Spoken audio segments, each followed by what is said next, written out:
Good evening, all students and all hearing my channel 2%।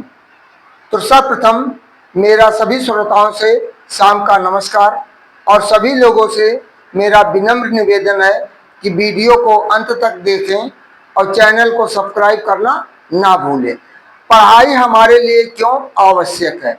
हमारे सामने सबसे बड़ी समस्या आती है, पढ़ाई हमारे लिए क्यों आवश्यक है? हाँ, क्यों आवश्यक है? क्योंकि पढ़ना हमारे जीवन का एक लक्ष्य होता है, लेकिन इसमें हमारे द्वारा या हमारे माता पिता के द्वारा कुछ कमियां जरूर आ जाती है। जैसे दो बच्चे हैं, पढ़ने के लिए लोग जाते हैं, कोई बच्चा रेगुलर क्लास करता है, कोई बच्चा रेगुलर क्लास नहीं करता है। कुछ लोग शादी समारोह में नात बात रिश्तेदार के यहाँ माता पिता के साथ चले जाते हैं, महीनों 10-10 दिन 15-15 दिन के क्लास हो छोड़ करके इनकी चिंता नहीं है कि वहां हम कितना फीस दे रहे हैं, कितना वहां हमको पढ़ाया जा रहा है, इसकी उन्हें चिंता, गार्जियन को परवाह नहीं। केवल उनको जीभ और पेट की टेस्ट लेने की आवश्यकता होती है। जब वही परिवार, वही जिसके यहाँ आप समय बिताते हैं, जब आपके यहाँ कोई ऐसी स्थिति आती है तो परिवार कहता हमारा बच्चा पढ़ रहा है, हमारा बच्चा, हमारे बीवी पे समय नहीं है। और लेकिन आप सबसे बड़े मूर्ख हैं जो आप जाकर के अपने परिवार के साथ, अपने बच्चों के साथ इस तरह जाकर के वहां पूरा समय व्यतीत कर देते हैं। तो लोग इस तरह, दो बच्चे क्लास में जाते हैं तो एक बच्चा का नाम अमित है, एक बच्चा का नाम खुर्शीद है। तो दोनों, अमित रेगुलर क्लास करता है लेकिन खुर्शीद रेगुलर क्लास नहीं करता।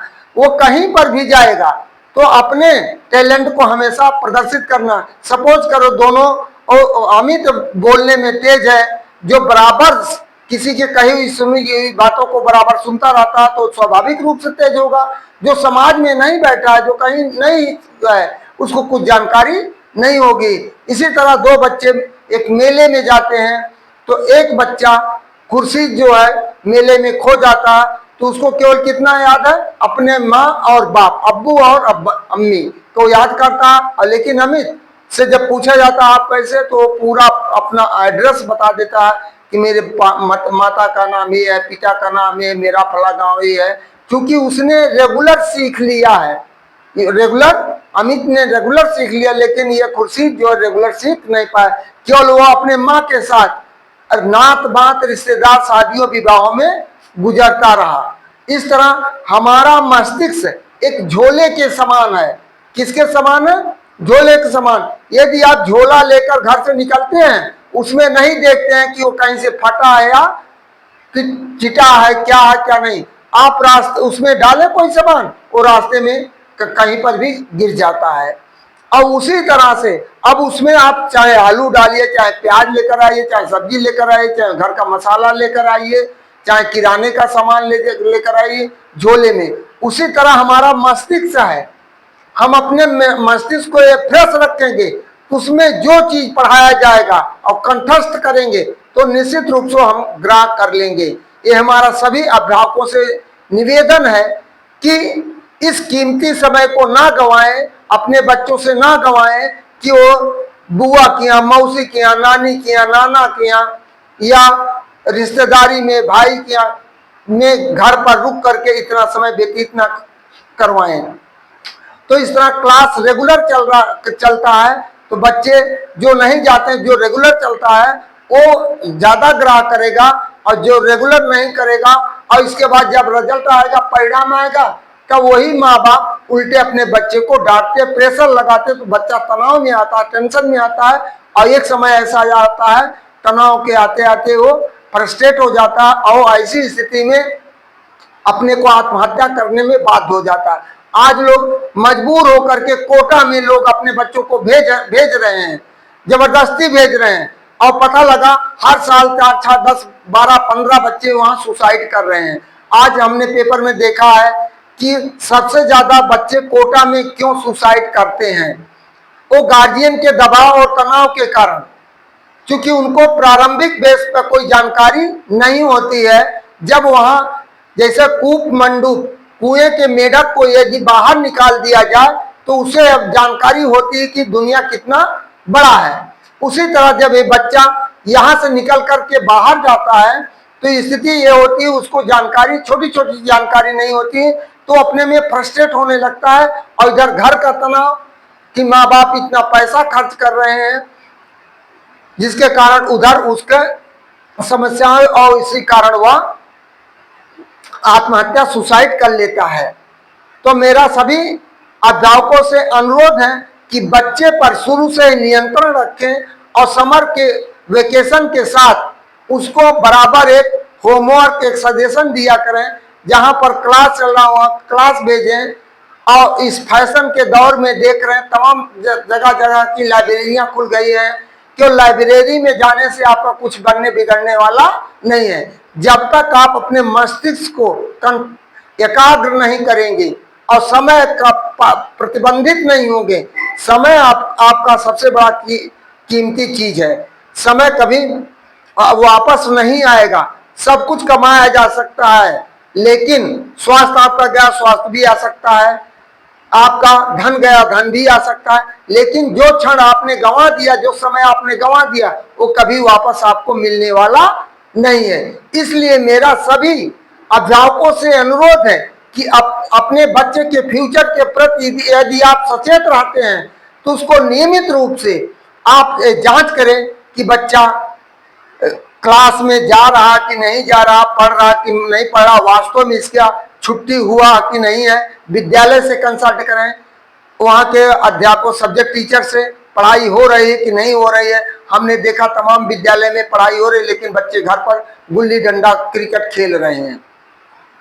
तो इस तरह मेरा अभिभावकों से यह अनुरोध है। और इस तरह हम आपको अपने अब मोटिवेशनल सेंटेंस की तरफ रोज लेकर चलते हैं। तो उसी तरह आज भी When God pushes you, जब भगवान आपको धक्का देता है to the edge of difficulties, तो ट्रस्ट हिम। जब भगवान आपको धक्का देकर परेशानियों के किनारे की तरफ ठेलता है तो उस पर विश्वास करो। Either he will catch you when you fall or he will teach you to fly, या तब वह तुम्हें या तो गिरा देगा या तुम्हें आगे बढ़ने के रास्ता बता देगा उड़ने के लिए। इस तरह दूसरा है last stroke of the hammer broke the stone, अंतिम हथौड़े का अंतिम चोट पत्थर को तोड़ देता है। दिस डज नॉट मीन, इसका यह मतलब नहीं है that the first stroke is useless, कि पहला हथौड़ा जो आपने मारा हुआ बेकार है। यदि लगातार आप पहला हथौड़ा मार कर आप छोड़ देते तो संभवतः टूटता। इसलिए जब तक आप अपने सफलता को नहीं प्राप्त करते, अपने एम को नहीं प्राप्त कर लेते हैं, तब तक आपको अपना क्रिया जारी रखना चाहिए। ये आपका कह रहा है। साथी ऐसा चुनो कि जो प्रेरणा दे, साथी ऐसा चुनो कि जो प्रेरणा दे, ना कि चिंता, तनाव और दबाव दे। चौथा है जिसने संघर्ष को अपना साथी बना लिया, जिसने संघर्ष को अपना साथी बना लिया, उसने इस दुनिया में खुद को काबिल बना लिया, उसने इस दुनिया में खुद को काबिल बना लिया। नेत्र तो हमें केवल, पांचवा है नेत्र तो हमें केवल दृष्टि प्रदान करते हैं, परंतु हम किस व्यक्ति में कब और क्या देखते हैं यह हमारी भावनाओं पर निर्भर करता है। इस तरह हमने आज कुछ लेकर आया है केमिस्ट्री से संबंधित पदार्थ, मटेरियल, रसायन शास्त्र। केमिस्ट्री शब्द की उत्पत्ति मिस्र के कीमिया शब्द से हुई, जिसका शाब्दिक अर्थ होता काली मिट्टी। रसायन के जनक लेवेजियर को कहा जाता है। इसे विज्ञान का विज्ञान भी कहा जाता है, इसे विज्ञान का विज्ञान कहा जाता है। यही से हम मैटर से शुरू करते, पदार्थ ये जो है भौतिक या physical condition according to physical condition, according to रसायन केमिकल कंडीशन, भौतिक आधार पर और रसायन के आधार पर। भौतिक आधार पर इसे हम चार भागों में बांटे हैं, ठोस, द्रव, गैस, प्लाज्मा, बोस ऑस्टिन। और रसायन के आधार पर इसे तीन भागों में बांटा गया, तत्व, यौगिक और मिश्रण। अब देखिए इन तत्वों को तीन भागों में बांट दिया गया, धातु, अधातु, उपधातु। यौगिक को कार्बनिक, अकार्बनिक, ऑर्गेनिक, इनऑर्गेनिक। इसके बाद मिश्रण को समांगी मिश्रण और विषमांगी मिश्रण। फिर इसके बारे में हम आपको डिटेल में आगे वाले वीडियो में देंगे। अभी देखिए ठोस को हमने दिया सॉलिड। वे पदार्थ, ठोस वे पदार्थ होते जिनका आकार तथा आयतन दोनों निश्चित होते हैं। दोनों निश्चित हो, जैसे पत्थर है, लकड़ी है, लोहा है आदि, कुर्सी, मेज, अलमारी, हम और आप। और दूसरा करा द्रव। द्रव वे होते हैं जिनका आयतन तो निश्चित होता है किंतु आकार निश्चित नहीं होता। जिस बर्तन में डाला जाता है उसी का रूप वो धारण कर लेता है, जैसे दूध है, पानी है, डीजल है, दही है इत्यादि। फिर गैस, जिसका वे पदार्थ जिनका ना तो कोई आकार निश्चित होता ना तो आयतन ही निश्चित होता है, उसे हम गैस कहते हैं, जैसे ऑक्सीजन है, मीथेन है, इथेन है, कार्बन डाइऑक्साइड है इत्यादि। इनका कोई आकार नहीं होता है, तो जिसको इसको छोड़ दिया जाता है तो खुली अवस्था में आ जाता है। इस तरह हमारा आज का टॉपिक यहीं पर हम आप समाप्त करते हैं। लेकिन मेरा पुनः सभी अभिभावकों से अनुरोध है कि अपने बच्चे का कीमती समय ना गंवाने दें, उनको सजेशन देते रहें और बराबर उनको मोटिवेट करते रहें कि आप अपना कीमती समय मत गंवाइए अपने फ्यूचर को। लेकिन उसमें माँ बाप का भी कर्तव्य होता है कि बच्चे को इस तरह गाइडेंस दें। और मेरा आप लोगों से निवेदन है, सभी श्रोताओं को जो मेरे चैनल को देख रहे हैं वो मेरे चैनल को सब्सक्राइब करें, वीडियो को लाइक करें और फॉलो करना ना भूलें। इन्हीं शब्दों के साथ मैं आपको पुनः शाम का नमस्कार करते हुए अपने बारी पर विराम देता हूँ। गुड इवनिंग, थैंक यू, धन्यवाद, अलविदा।